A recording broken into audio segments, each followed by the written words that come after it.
Ladies and gentlemen across the galaxy, we got a serious thing to talk about right now. We know there are big rivalries going on out there right now. The Empire versus the Rebellion. The Jedi versus the Sith. But the thing that no one seems to talk about.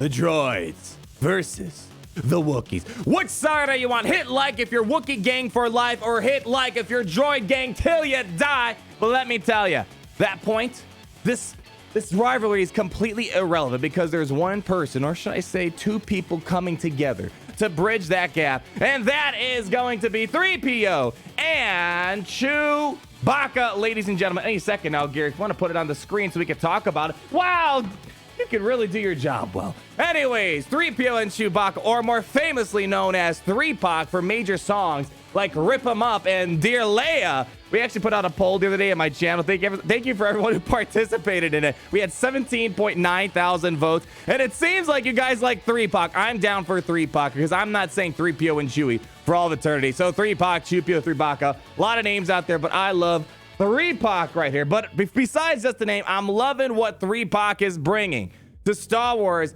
Galaxy series. We did a stream the other day, card in the top right hand corner, from some very solid initial impressions, and we're going to talk about what this character's good at, and there's a lot of great stuff it's good at, and we're going to talk about some other things, modding, team compositions, and some interesting stuff for those that might not have a lot of legendary characters, but you at least have Commander Luke Skywalker.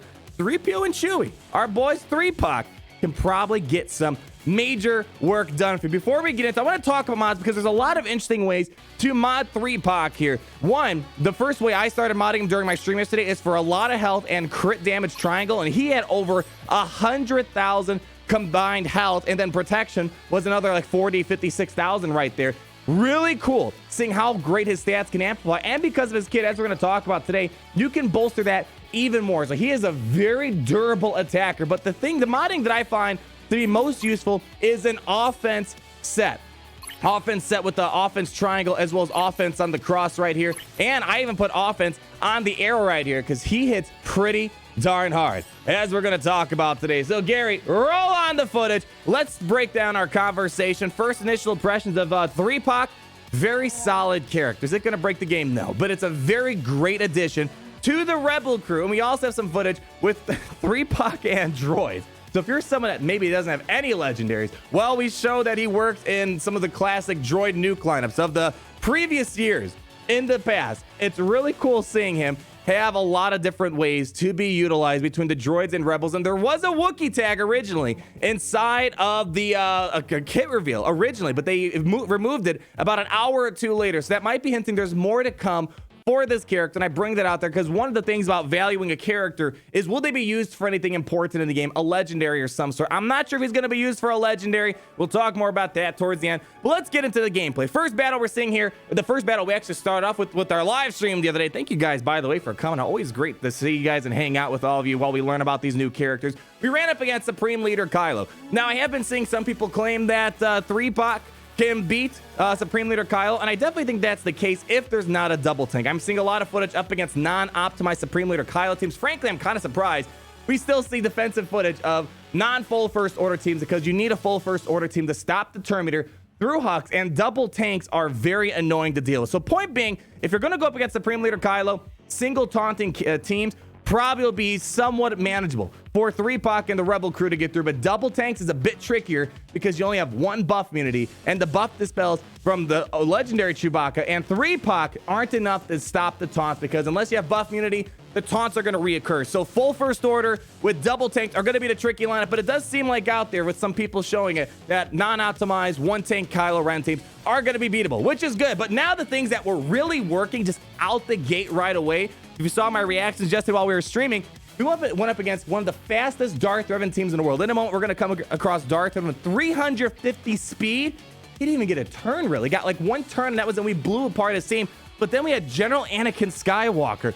Now, Commander Luke Skywalker, we made a video way back when. If you didn't have Commander Luke Skywalker, one of the counters was using Commander Luke Skywalker because with Wat Tambor or Old Ben, you were able to get some work done, but I couldn't say it was really 100% consistent. There was definitely a little bit of luck that was involved, and some things got dicey, especially when you got Skywalker down. You needed to delete everyone before Skywalker got back up. Well, now with Threepio our boy Three-Pock, whatever you want to call it, Threepio, Three-Pock, we still got to nail down this name here. It makes it a lot easier because now you have another assist, more damage output. Commander Luke Skywalker just doing call to action, boom! If you have legendary Chewbacca and Three-Pock, you're going to be getting double assists. And we're going to talk about how important all that is, because with the Commander Luke lead, there's going to be a lot of turn meter gains. So point being, gas is now easier than ever for Rebel teams to beat. So if you're someone that doesn't have gas, that doesn't have a Galactic Legend or any of these other teams, Luke is now a more consistent way of beating General Anakin Skywalker. And that's kind of important for Grand Arena. If people are throwing gas on defense,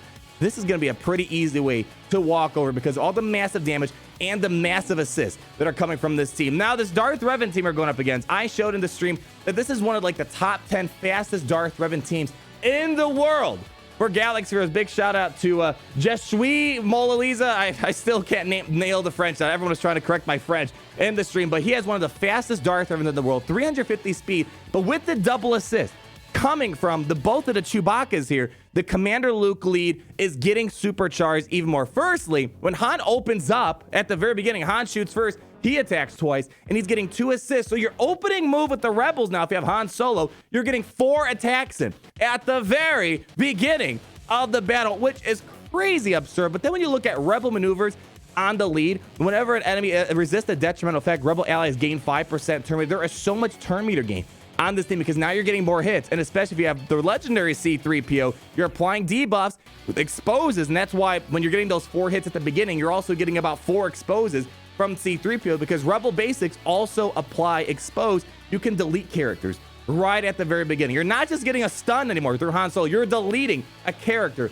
at the very beginning. So it's really cool seeing that now the opening move from the Rebels is even more deadly. And when they start counterattacking, you're going to get Three-Pock to assist. Like that was honestly the biggest, most impressive thing I saw was getting the big assist. Every single time I was just doing something very generic, call to action, nothing special. Now you're getting 2 assists off and you're deleting characters a lot faster, especially with C-3PO because C-3PO allows you to apply the expose.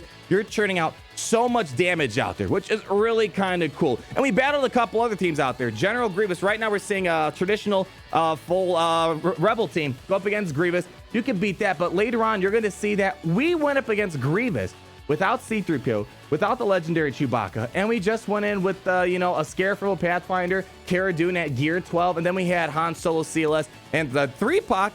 We were able to beat Grievous teams, and I think in that regard, because let's be honest, not everyone will have all the legendaries in the world, but eventually at some point, you will be able to free-to-play farm this character, or if you're someone that likes to do whaling here and there, not too much, and you have a Rebel team, this character is going to allow you to really increase your viability of your Rebel team and take on things that traditionally would be a bit tougher.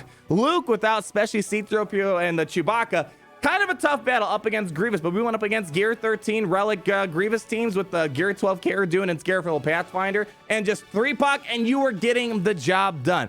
Point being, this character is offering just a lot of viability across the board for the Rebel faction and, of course, for the Droid faction, I suppose, which we have a little bit of gameplay. So really, I mean, Luke has always been a top 10 team, in my opinion. Of course, over time, that slowly diminishes, but Three-Pock is bringing Luke back into the top 10 mix. For sure, it's keeping the Rebels having their viability, keeping them relevant, because as new characters come in, new metas come, new Zetas, the viability of old teams diminishes, and either one, you got to rework characters, or 2, throw in a new character in that faction to rejuvenate them. But it's just, this character is going to offer a lot of help, and I love the fact that he's got like a mini legendary feel to him, meaning he's kind of got, as we explained in our kit reveal, he's got a little bit of legendary Chewbacca and a little bit of legendary C-3PO in his kit, and that's why I showed that even without the legendary, those 2 legendaries, you're still able to get work done because he's always going to be assisting. And it's nice because he's not assisting just the guarded allies, because legendary Chewbacca, as you know, he's only going to be assisting off the guarded allies. Well, now you have a character that's always going to be assisting off of another character, because whenever another Rebel ally uses an ability, which I'm not sure if this is bugged or not, because even on a counterattack, which is great, I'm not complaining, even on counterattacks, Three-Pock is assisting. Now, I'm not sure if that's supposed to be the case, but regardless, if it is, it's great. If not, it's still great because he's assisting off characters who don't have guard in them. Now, of course, it's limited. It's not, Chewbacca at least works with all allies, whoever, doesn't matter what type of ally they are. As long as they have guard, he's going to assist Three-Pock can only assist Rebels, which is fine. He's only really meant for the Rebels and maybe some droid teams. And this leads us to other conversations. I've been seeing people do some cute stuff like Jin Lead. Apparently, there's some footage out there of Jin Lead going up against Gas with your traditional Rebel lineup, just without Commander Luke Skywalker. It seems like if you don't even have Commander Luke Skywalker, he's going to bring some viability to other teams. Now, I was having a hard time finding out. One, my Rebel faction isn't all that geared up. I just have the core Rebels geared up. But there are people that go above and beyond and have like Jin Urso geared up. They have Akbar geared up. All these weird teams geared up. I can assume, based on what I've seen, that if you like to run those off the beaten path Rebel teams, he's going to bring some viability. Although I was really trying my best to try to see Chewie's unique ability. I must tell the others because when a Rebel ally gets revived, he also kind of bounces off that revive that just happened right there. We weren't really able to test out the revive aspect of Chewbacca and Threepio, but really that wasn't really the core of it. I'm sure that's going to be helpful in Genos' Territories, which we will be doing some testing of that later on today, or I'll be putting the video up tomorrow. But overall, the character is solid. The Zeta, we're gonna talk about this more in the next Zeta ranking video, but right now the Zeta is at least a decent middle of the rung Zeta, because one thing I've noticed is that Three-Pock is lasting usually till the end of the battle, and especially if you have that Zeta, he's going to delete characters. You saw some footage, for example, we had Grievous left over versus Three-Pock. Three-Pock just hit him up. He just blew him up. He started blasting and deleted Grievous, and even in the droid footage that we showed, you're going to see that his AoE does big damage. He was doing like 50,000 damage on just a single AoE attack. And remember, it can go up to 5 times depending on how many enemies were defeated. So the Zeta, if you are going to be using him in a lot of Rebel teams, it's definitely a good Zeta to have him. Not God tier, but it's a solid Zeta. He's still usable outside that just because of the assist and the buff dispel and the blinds. And don't let me forget, the blinds were important because especially when we're trying to beat Kylo Ren teams, blind stops Kylo from getting those AoEs to hit, which is great. It's basically almost a guaranteed dodge unless they have non-avoidable attacks there. So even if you don't apply the Zeta, the Chewie's Rage, still a solid all-around character. Loving what he's bringing to all these different factions out there. And now the question comes, is it going to be a character that's going to be leading to a legendary in the future? Hard to say because we already got Jedi Knight Luke Skywalker. If this character came out a couple months before that Luke event, I would have said there's a good chance this character is going to be needed for a future iteration of Luke. Hard to say if that's going to be the case anymore because we just had the legendary event, which uses Three-Pock, and there wasn't any other instance in the game where we had Threepio on the back of Chewbacca. So I don't think there's a high probability of this character being needed for a legendary. I simply think it was an addition for the Rebel crew to give them some more viability. And that's perfectly fine. Not every legendary has to lead to something, but that is part of the assessment. If you're going to whale or you're planning on gearing up this character, one, is the character good? Definitely good for those Rebels and droid teams you want to have fun out there. And it makes your CLS counter so much better against a lot of those top teams out there. And now the legendary part, probably not the case. At least if Mando, Grief Karga, those have higher chances of being needed for some sort of future legendary event as we approach the new season of The Mandalorian. But overall, the character is solid. It's a lot of fun. And I think it's definitely a character that if you're going to whale, if you have a good Rebel team, you need at least a good Rebel team before you whale on this character. If you don't have a good Rebel team, you don't have like Commander Luke Skywalker, probably a character you can kind of sit out on. It's not going to change the game for him. It's not like a legendary character like Jedi Knight Luke or the Galactic Legends. It's just a good, solid character that I think has some good all-around viability to be used in different factions. And man, it's great to see him bridging the gap between the droids and the Wookiees. But I really want to know, what's the future of this character, though? Although it might not be needed for a legendary, maybe there will be a new team that will be formed because there was a Wookiee tag originally inside the kit reveal. It's not there anymore, but if you watch my video on the Threepio and Chewie kit reveal, you'll see there was a Wookiee tag and they deleted it about an hour or two later, maybe because they weren't ready to talk about a new Wookiee faction coming to Galaxy. And let me tell you, we have enough Wookiees now for a full Wookiee team. We got 5 Wookiees now in Galaxy. All right, guys, that's going to wrap it up for today. Let me know what gang you represented for life. But at the end of the day, know that there's people like Three-Pock who are going to put out some smash hits and make sure they bridge the gap so there is no rivalry until the end of time.